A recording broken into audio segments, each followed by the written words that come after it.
Welcome back to the Profit Builder Unscripted. Today, we're talking a little bit on a different topic.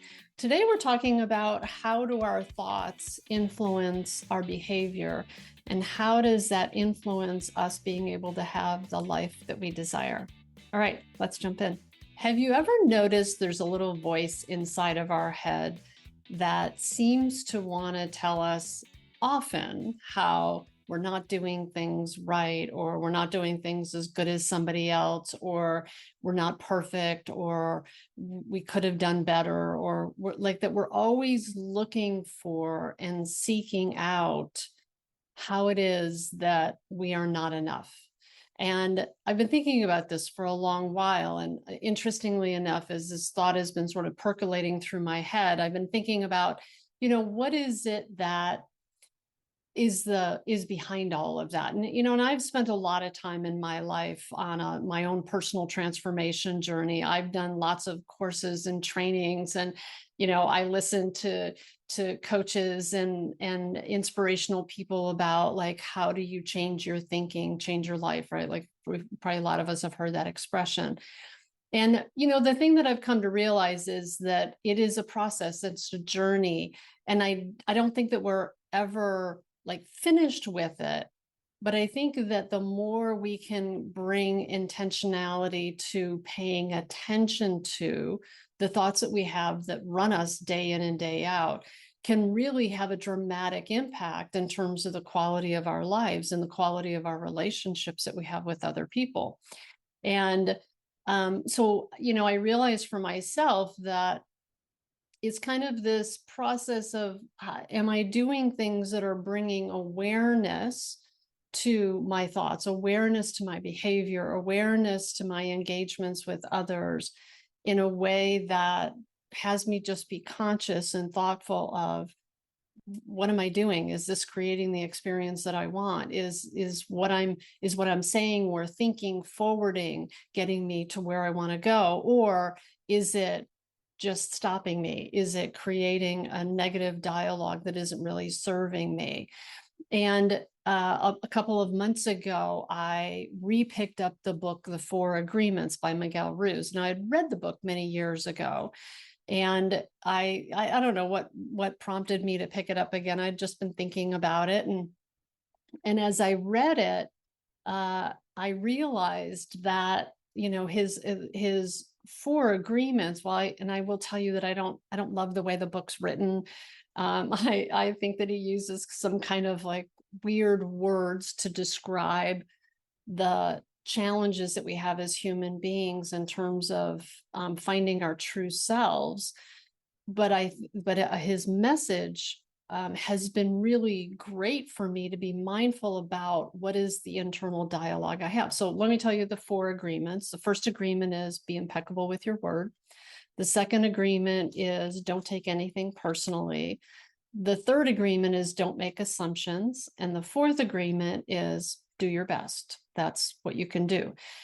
And the first agreement, be impeccable with your word. I have walked around for many years thinking, hey, be impeccable with your word is do what you say you're going to do. Keep your agreements, follow through when you say you're going to do something, do what you say, and have integrity in your word. And while it does mean that, the thing that kind of blew my mind when I reread the book this time was that it really, when he talks about being impeccable with your word, is it starts with how we are with ourselves, our own internal dialogue, and the words that we use towards ourselves that are either empowering or disempowering. And the more that we're critical of ourselves, we tend to be more critical of other people. And that a lot of times, even as he starts to talk about don't take things personally, he makes the point that, when somebody says something to us, if it's not on our radar to already be critical of ourselves about something, we won't hear it as critical if we're not already being critical of ourselves.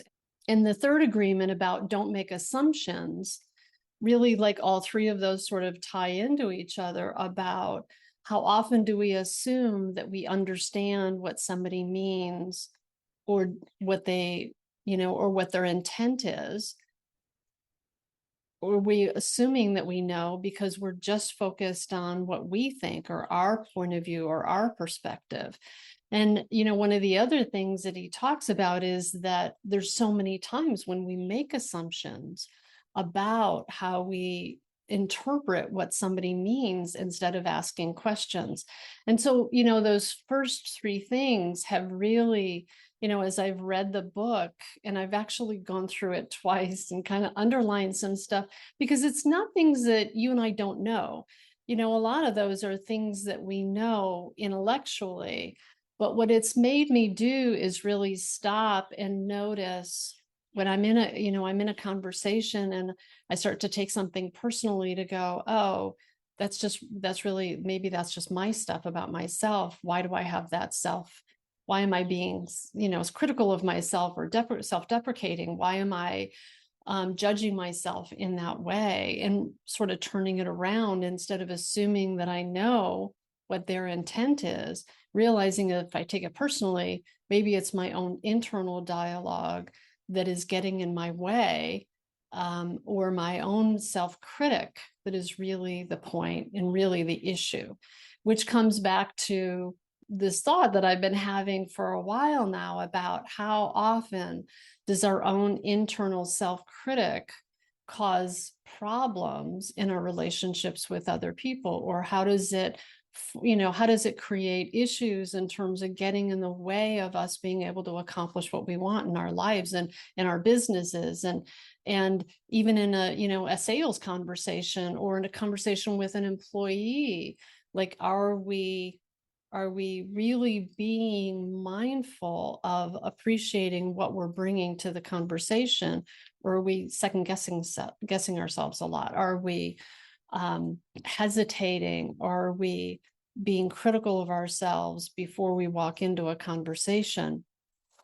So that whole thing, I wanted to share it. If you haven't read the book, like I said, I don't love the way that it's written in some ways. It's not a very long book, but I love the message. And the message itself is the thing that's had me be really mindful of what's my internal dialogue, what's my self-talk, and am I taking things personally when I really don't need to take them personally? Like, that's that other person's stuff sometimes, right?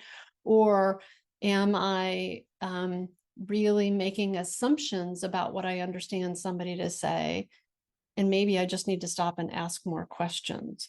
And I love that last one, because I think that happens a lot of times in our relationships with other people, our employees, our spouses, our kids, our friends. Like, do we really know our clients? Do we really understand what they mean?